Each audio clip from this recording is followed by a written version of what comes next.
성도들이 실족하여 넘어질 때가 있습니다. 언제가 가장 많이 성도들이 실족하고 넘어질 때일까요? 환난이 있을 때일까요? 아니면 평안할 때일까요? 보면 평안할 때에, 아무 일 없을 때에, 또 모든 것이 잘 되고 형통할 때에 주로 많이 실족하고 넘어집니다. 물론 상황이 어려워지고 힘이 들 때에 믿음이 흔들리기도 합니다. 그러나 대부분은 믿음에 있는 사람들이 실족할 때는 평안할 때입니다. 형통할 때입니다. 마음이 높아집니다. 그래서 이 평안과 형통함이 당연하게 느껴지고 자기가 다 이룬 것처럼 그렇게 생각이 들어 교만에 빠지게 됩니다. 그러다가 실족하고 마는 것입니다. 유다왕 우시아가 그 대표적인 인물 아니겠어요? 우시아라는 왕은요 16살의 왕이 되었어요. 어린 나이에 왕이 되었으니 얼마나 두려웠겠어요? 얼마나 떨렸겠습니까? 그래서 하나님께서 보내주신 선지자의 손을 꼭 잡습니다. 그를 쫓아다니면서 하나님의 이름을 부르고 하나님의 도우심을 간구합니다. 겸손하게 하나님 앞에 나아갔습니다. 하나님께서는 우시아의 그런 마음을 어여삐 여기시고 그로 하여금 형통하게 하였습니다. 그런데 그의 말년은요 참 비참하게 끝나게 되는데요, 그 이유가 그의 마음이 높아졌기 때문에 그랬습니다. 교만하면서 무너집니다.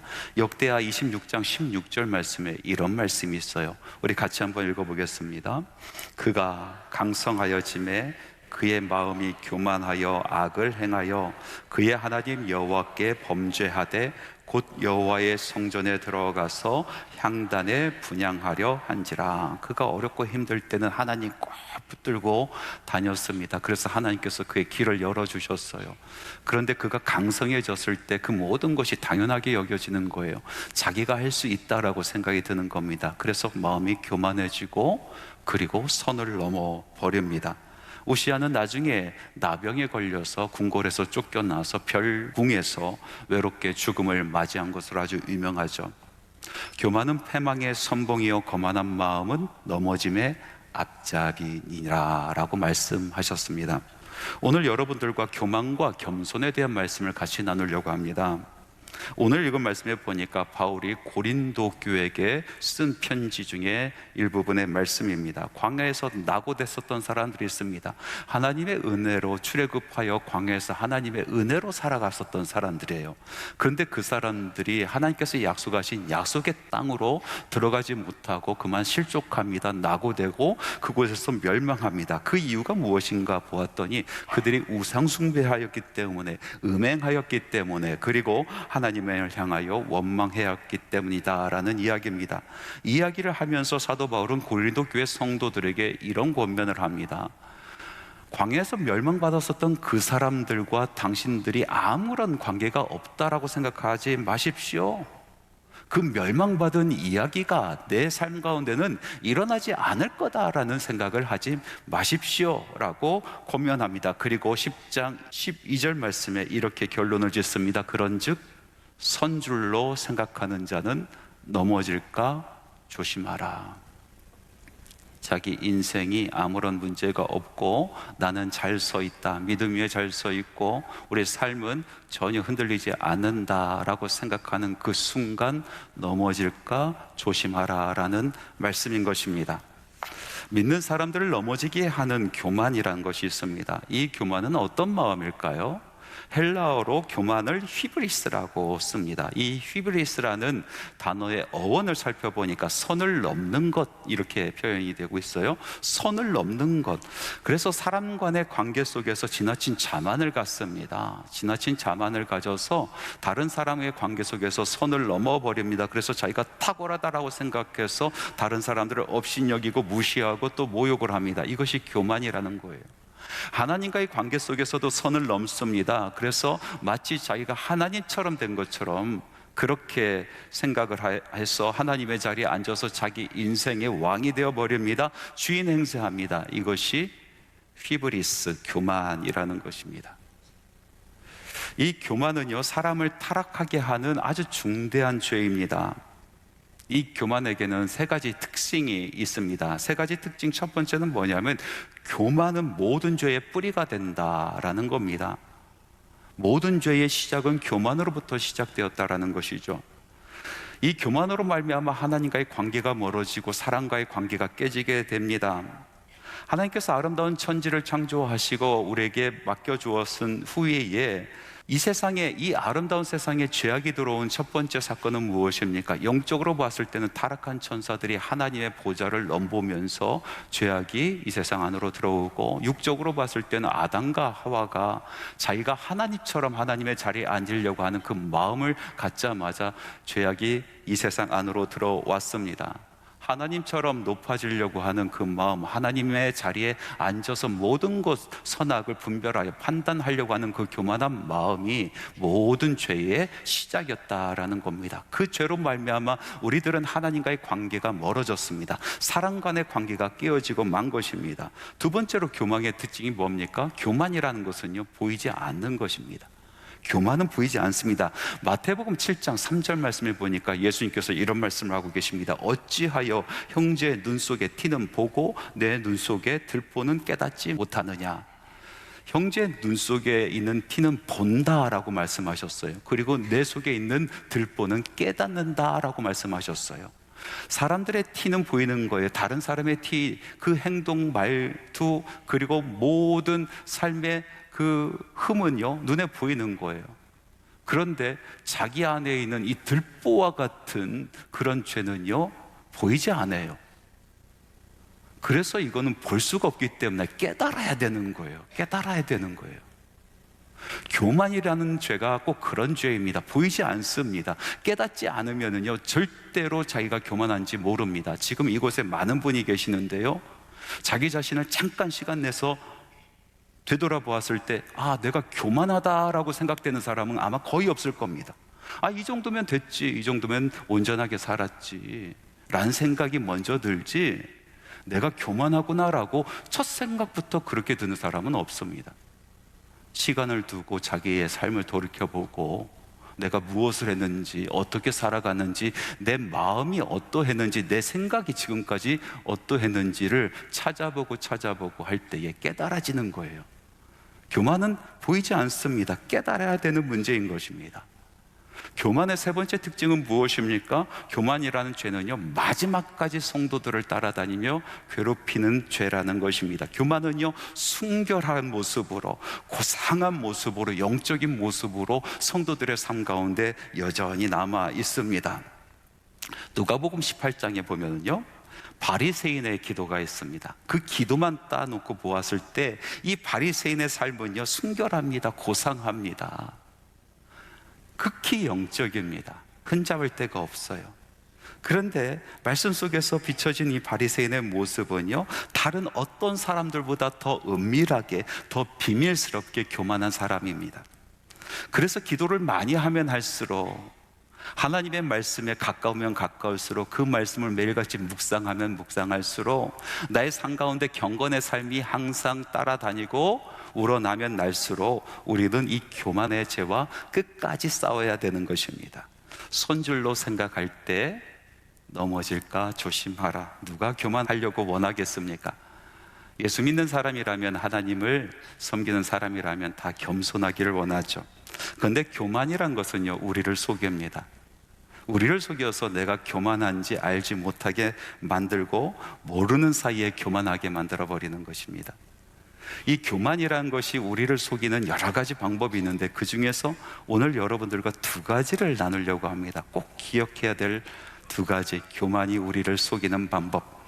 첫 번째는요, 자기 기만이 우리를 교만하게 만듭니다. 자기 기만.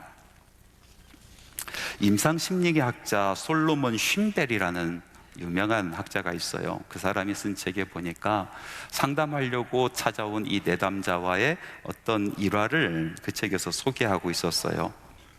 내담자가 분에 차서 분노하면서 찾아왔어요. 그 이유가 뭐냐면은 함께 일하는 동료가 자기를 제치고 먼저 승진했다라는 거예요.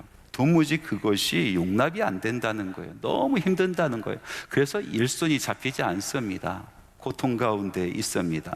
쉰벨은요, 이 내담자에게 물어봅니다. 왜 자신이 그 동료보다 먼저 승진해야 된다라고 생각하십니까? 그랬더니 이 내담자가 대답합니다. 내가 함께하는 이 부서 중에서 내가 제일 직접이고 제일 유능하기 때문에 그렇습니다 라고 이야기하는 겁니다. 그 이후로 이 쉰벨 교수는요, 내담자와 함께 그 사람이 이야기한 것처럼 정말 그 사람이 지적인가, 정말 유능한 사람인가, 그것을 찾아보기 시작하였습니다. 꼬치꼬치 캐묻기 시작했어요. 그리고 그 작업이 다 끝났을 때쯤에 깨닫습니다. 아, 그 사람은 그다지 지적이지도 않고 그다지 유능하지 않다라는 사실입니다. 그것을 받아들이는 것이 얼마나 힘이 들고 고통스러운 일이었겠습니까? 그러나 그 사람이 그것을 받아들이는 순간 그 마음속에 있는 화가 사라졌어요. 그 마음속에 있는 분노가 사라져 버렸다라는 것입니다. 그래서 이 쉰벨 교수는 그의 책에서 이렇게 기록하고 있습니다. 사실과 다르게 스스로를 탁월하다라고 생각하는 자기 기만, 즉 교만이 고통의 원인이 된다. 사람들은 사실과 다르게 스스로를 탁월하다라고 생각을 합니다. 교만입니다. 이것이 우리 신앙생활 속에서 그대로 적용이 되지 않습니까? 스스로 능력이 있다라고 생각하고 스스로 모든 것을 해결할 수 있다라고 생각을 하기 시작합니다. 나는 하나님의 도움 없이도 나는 살아갈 수 있다라고 생각을 합니다. 하나님을 멀리합니다. 겉으로는 그렇지 않은 척하면서도 정말 속으로는요, 하나님을 의지하지 않습니다. 하나님을 신뢰하지 않습니다. 하나님 앞으로 그 심령이 겸손하게 나오지 않습니다. 자기 문제를 하나님께 맡기지 않습니다. 요즘 교계에 이상한 기류가 하나 있습니다. 옛날에는요, 기복신학이 참 우리 교회를 어렵게 했어요. 참 헷갈리게 만들었어요. 복 받는 거에 치우친 신앙 말이죠. 그런데 그 정반대의 목소리가 지나치게 높아져 있는 것을 볼 수가 있어요. 예수 믿는 것은 하나님의 뜻대로 살아가며 윤리적으로 도덕적으로 온전하게 살아가는 것이지 하나님 앞에 나가 간구하고 기도하고 복을 받는 것이 아니다 라고 이야기하는 목소리입니다. 그래서 하나님 앞에 나가 복을 구하면 천박한 신앙, 하나님의 뜻대로 살아가면서 윤리적으로 살아가는 그런 신앙은 참 고상한 신앙, 이렇게 생각을 하는 것 같습니다.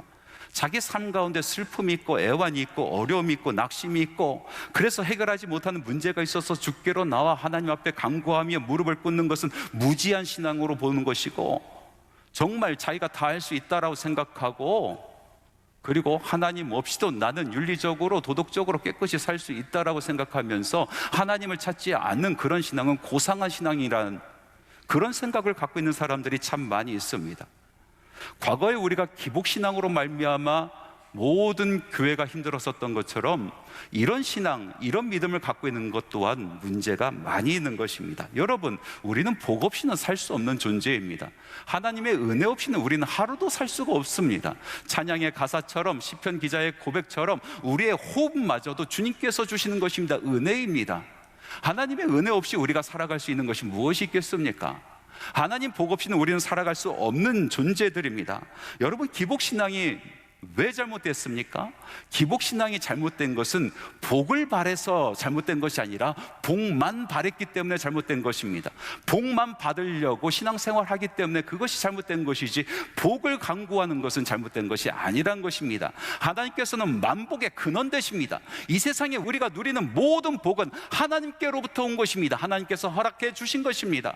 오늘 우리가 살아가는 모든 것들, 우리가 누리는 모든 것은 하나님의 복인 것입니다. 그래서 우리는 하나님 앞에 나아가는 것입니다. 그 복을 사모하는 것입니다. 하나님의 은혜를 간구하는 것입니다. 내 삶 가운데 어려움이 있을 때에, 내가 정말 해결하지 못하는 그런 역경을 만났을 때에 우리는 하나님 앞에 나아가는 것입니다. 답답한 것이 있을 때에, 나의 능력으로 도무지 해결될 수 없는 일을 만났을 때에 능히 도와줄 수 있는 우리 하나님, 능히 나를 붙들어 주실 수 있는 우리 하나님 앞에 나아가는 것, 주의 은총을 구하는 것은 당연한 것입니다.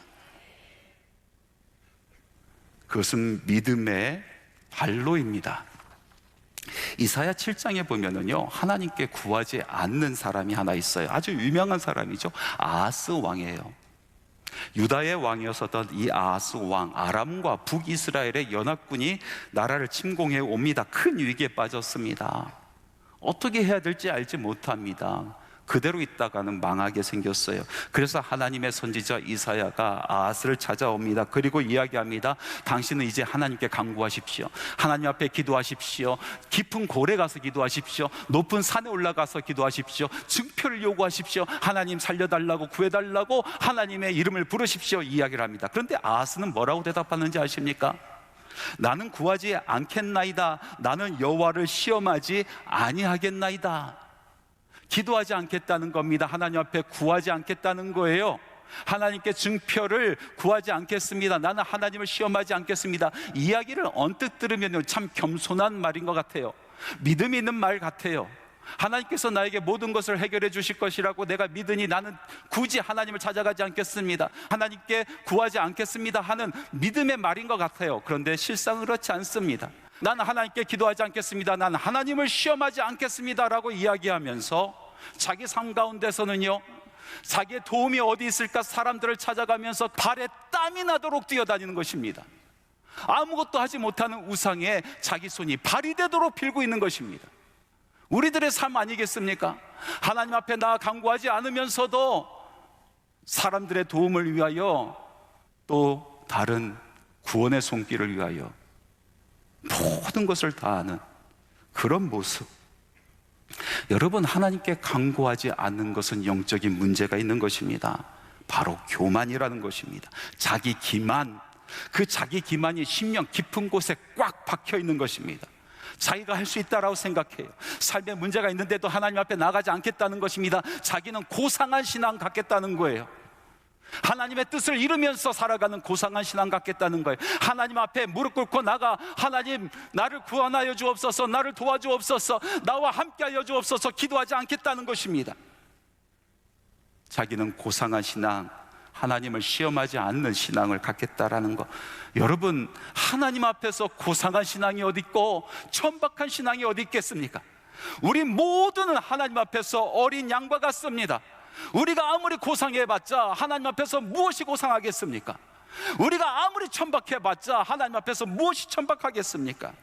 하나님께서는요, 하나님 앞으로 나오는 그 믿음을 보시는 겁니다. 하나님 앞에 나오는 믿음. 아, 목사님, 그것도 믿음입니까? 하나님 앞에 나아가는 것도 믿음입니까? 그럼 이곳에 모인 모든 사람들, 하나님 앞에 나와 예배하는 모든 사람이 참 믿음 좋은 사람이겠네요. 예, 맞습니다. 믿음 있어야 나옵니다. 믿음이 여러분들을 나오게 한 것입니다. 다른 사람의 손에 끌려서 나오기도 하고, 또 항상 나왔기 때문에 습관적으로 나오기도 했지만, 그러나 그 심령 깊은 곳에는 하나님을 찾는 믿음이 있는 것입니다. 여러분, 성경을 보십시오. 모든 기적의 출발은 나오는 것에부터 시작이 됩니다. 모든 사람들, 하나님의 기적을 맛보고 하나님의 은총을 맛보고 하나님의 은혜를 맛보는 모든 사람들은 하나님 앞에 제일 먼저 나와왔던 것입니다. 나올 때 만날 수가 있습니다. 나올 때 들을 수가 있습니다. 나올 때 큰 일을 경험할 수가 있게 되는 것입니다.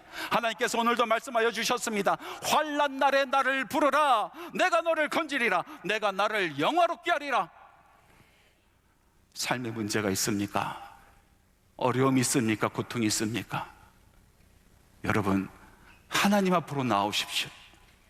오늘 말씀 속에서 하나님께서 약속하여 주십니다. 여러분의 문제를 해결해 주시겠다라고 말씀하십니다. 너로 하여금 내 이름이 영화롭게 되리라 라고 말씀하고 계십니다. 환난 날에 부르짖으십시오. 하나님 앞에 나오십시오. 자기 기만에 속지 말고, 내가 할 수 있다라고 생각하지 말고, 그것이 고상한 신앙이라고 착각하지 말고 하나님 앞에 나오십시오. 그 앞에 무릎 꿇는 것이 겸손이라는 것입니다. 두 번째로, 교만이 우리를 속이는데요, 거짓된 겸손으로 교만이 우리 안에 들어올 때가 많이 있어요. 진실한 겸손이 아니라 거짓된 겸손입니다. 거짓된 겸손으로 자기 스스로 봤을 때 보잘것없다라고 생각을 하게 하는 거예요.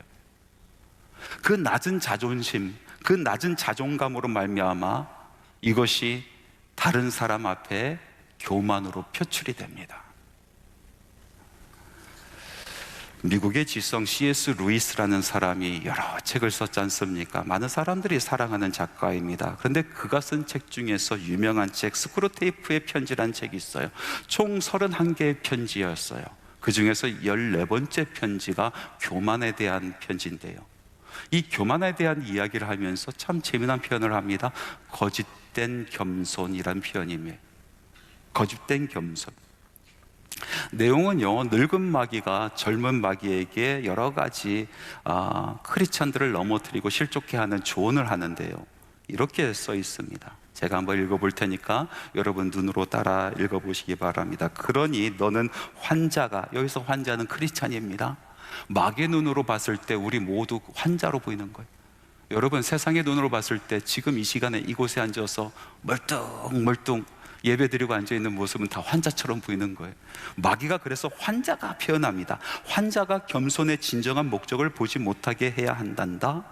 겸손이란 자기 자신을 잊어버리는 게 아니라 자신의 능력과 성격에 대해 특별한 형태의 의견, 즉 낮은 평가를 갖는 것이라고 생각하게 만들라. 겸손이란 내 재능의 가치를 내가 실제로 믿고 있는 수준보다 낮게 보려고 애쓰는 것이라는 생각을 마음속에 꼭꼭 박아주거라. 이 방법을 통해 수천 명에 이르는 인간들이 겸손이란 아름다운 여자가 스스로 못난이라고 믿으려고 애쓰며 명석한 남자가 스스로 멍청이라고 믿기 위해 노력하는 것이라고 믿게 되었다. 여러분 어떻습니까? 맞지 않습니까? 자기가 못났다라는 생각이 들어서 아무 일도 하지 못하게 만들라라는 겁니다. 거짓된 겸손이, 거짓된 겸손. 오히려 겸손이 아니라 이것은 교만이라는 거예요. 왜냐하면 하나님의 자리에 앉아서 자기 스스로를 판단하겠다는 거예요. 하나님께서 나를 판단해 주시는 것에 순종하는 것이 아니라 내가 하나님의 자리에 앉아서 내 스스로를 바라보면서 나를 판단하겠다는 겁니다. 하나님께서 이 세상을 창조하시고 사람을 만드시고 우리를 만드시고 하나님께서 보시기에 참 좋았다라고 말씀하셨는데 그건 믿지 못하겠다는 거예요. 자기 자신이 스스로 하나님의 자리에 앉아서 나를 판단해 보았을 때 나는 참 좋을 것이 없는 인생이다, 아무런 것도 아름다운 것이 없는 인생이다라고 생각하게 만드는 거예요. 하나님께서 우리를 사랑하시는데 독생자를 아낌없이 내어주신 같이 사랑하셨다 하는데 그건 믿지 못하겠다는 겁니다.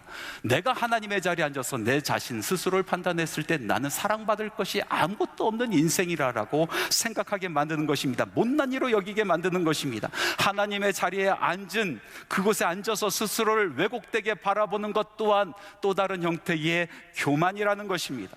아이러니하게도요, 이 거짓된 겸손을 가지고 있는 사람, 다시 말해서 자기를 스스로 너무나 낮춰서 못난이로 그리고 사랑받지 못하는 사람으로 업신여기면서 자기를 바라보는 사람은요, 다른 사람에게 참 교만한 마음으로 다가가는 것이에요.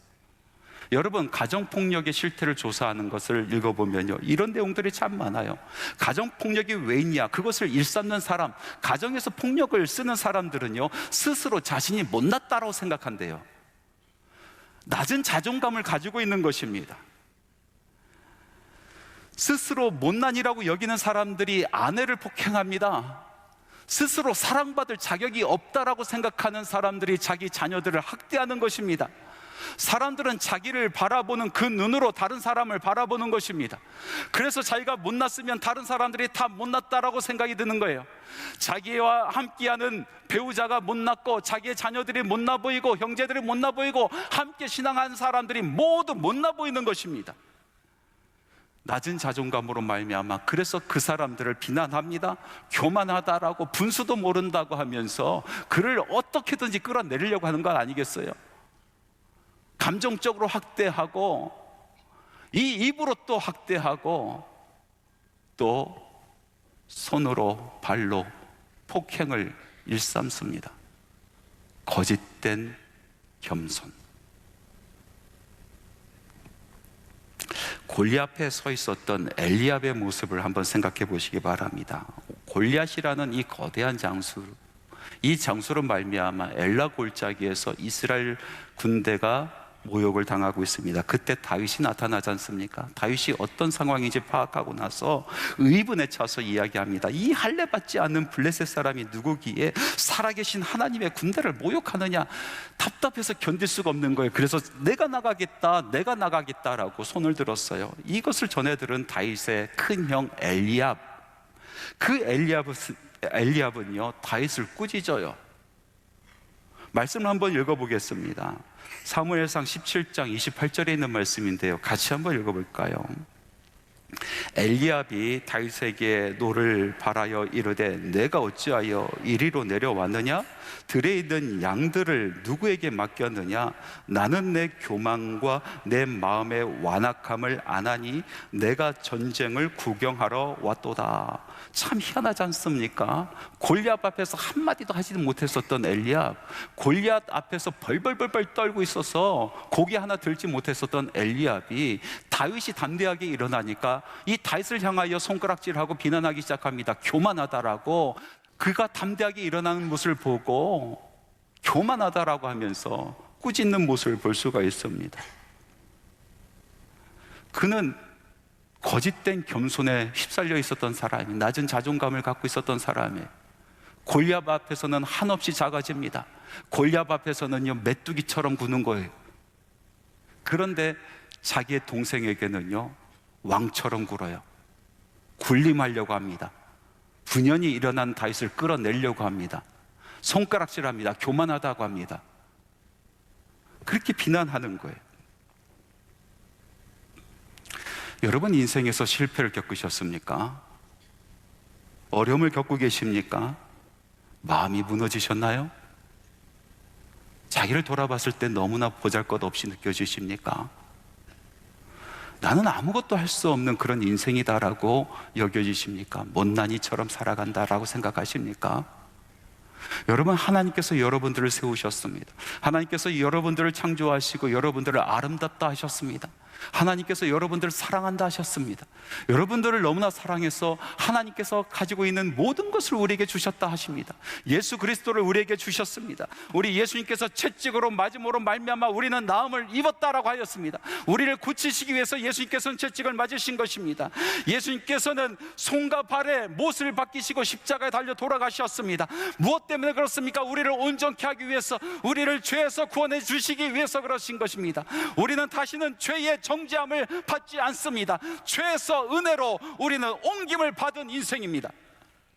예수님께서 면류관을 쓰셨습니다. 가시 면류관을 쓰셨습니다. 머리가 터져나 그리고 그곳에서 피가 흐르기 시작합니다. 왜 그러셨습니까?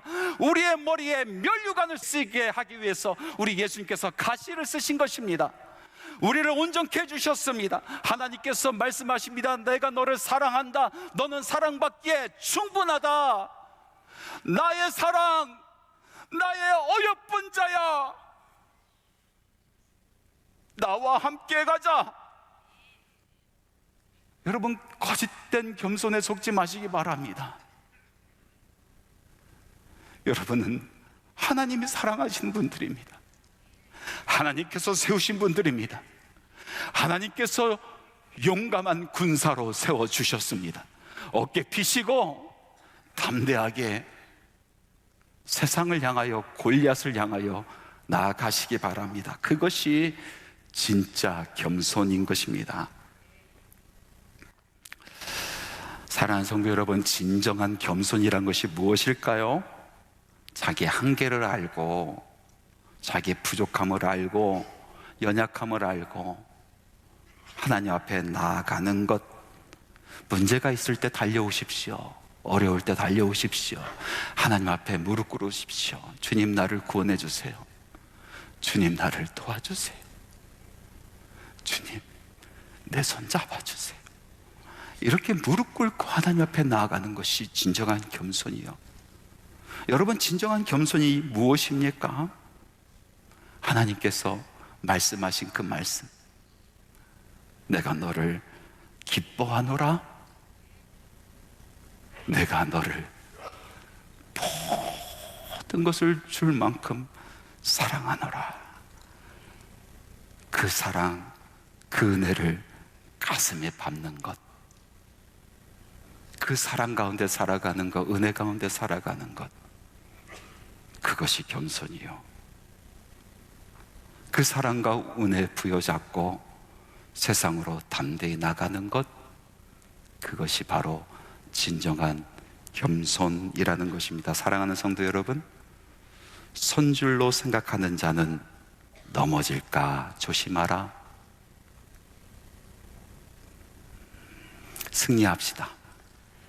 교만하여 쓰러지지 말고 겸손하여 승리합시다. 하나님께서 여러분들과 함께 하십니다.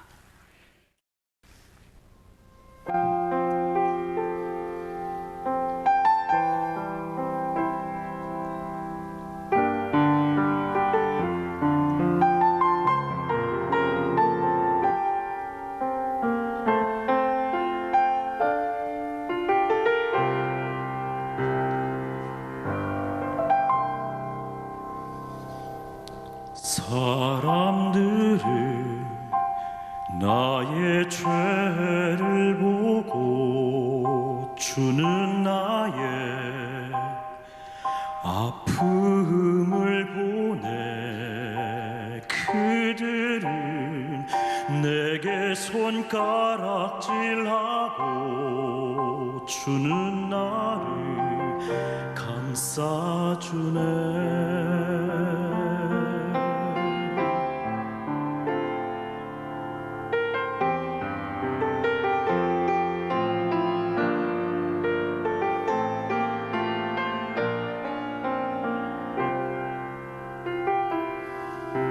죄 없는 이가 먼저 치라.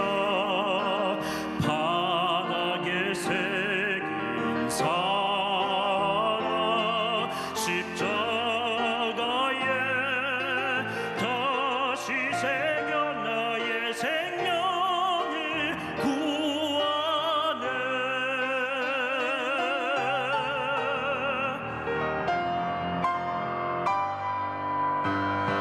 감출 수 없는 나의 허물을 자신을 버려 덮으시고 피할 곳 없는 나의 영혼을 십자가에 숨기시네. 감출 수 나의 허물을 자신을 버려 덮으시고 피할 곳 없는 나의 영혼을 십자가에 숨기시네.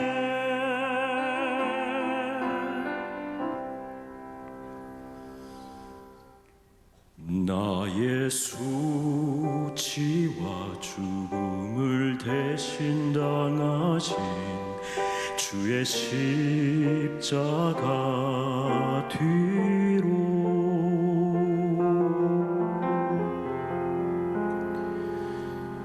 죄 없는 이 예수 그의 십자가 뒤로.